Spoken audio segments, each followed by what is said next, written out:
Hey guys, welcome back. You're still tuned into Trading Hour. It's still an over 190 point cut that we have on the index right now. So really no let up there right now. The mid-cap index has slipped a little bit more. So it's 310 points lower.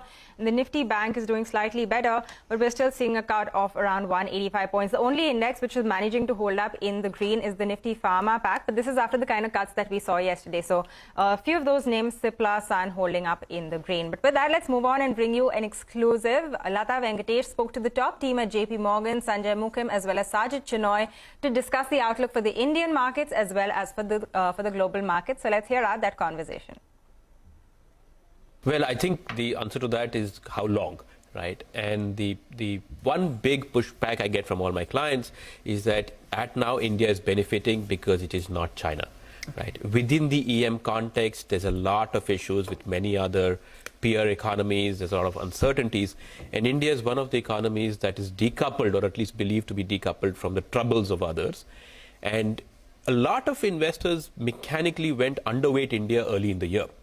Because for 20 years, Lata, the lesson we've learned is that you should sell India when oil prices go up, right? It's worked almost every time.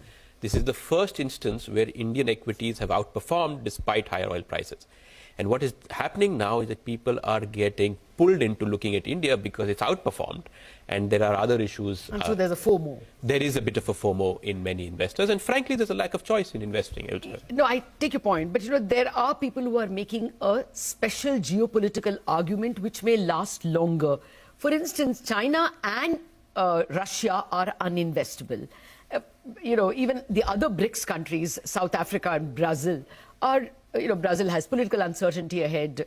So the argument, especially vis-a-vis Russia and China, if you exclude these two as investable opportunities, then India becomes like absolute, are there fund managers who are telling you, who are at least wondering if there will be a ex-India EM? So India gets special allocation. Are we heading towards that? There is conversation. More than passive flows. Well, there are conversations around it, right, Lata? And yes, it's come up in many of my discussions. But the problem is that the benchmark indices still are EM indices, right? And you at the moment, yes. But do you see in a year or so that? I don't know, and that's my initial comment, right? We don't know how long this remains decoupled, when this kind of breaks apart. Okay. But the trouble we have specifically now is that Indian equities have become especially expensive.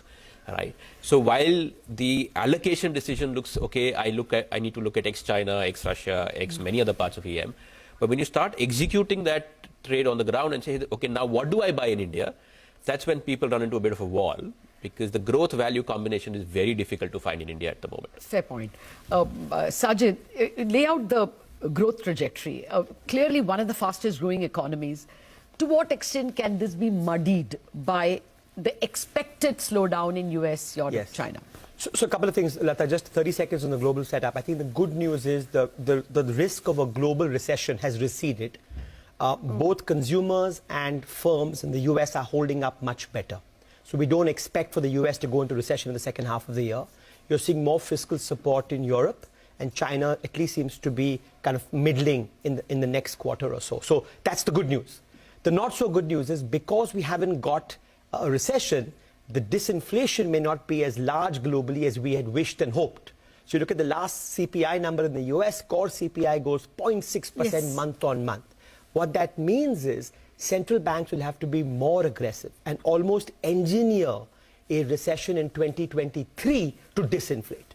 And that's the bigger concern, that we're now looking at more rate hikes. People expect the FOMC to raise its terminal rate. And so you're facing this double whammy or triple whammy. One is higher interest rates. All four central banks are expected to move 75. The Fed, the ECB, the Bank of England, the Bank of Canada. A stronger dollar. The dollar is the highest in 20 years. And while commodities have corrected, oil is still in the 90 handle, which is uncomfortable. So it's a pretty hostile global backdrop.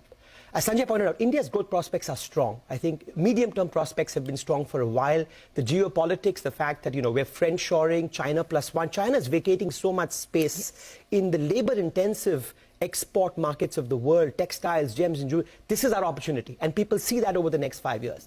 But in the next 4 quarters, we'll have to hunker down. Because at this point, you will get no rewards for focusing on growth.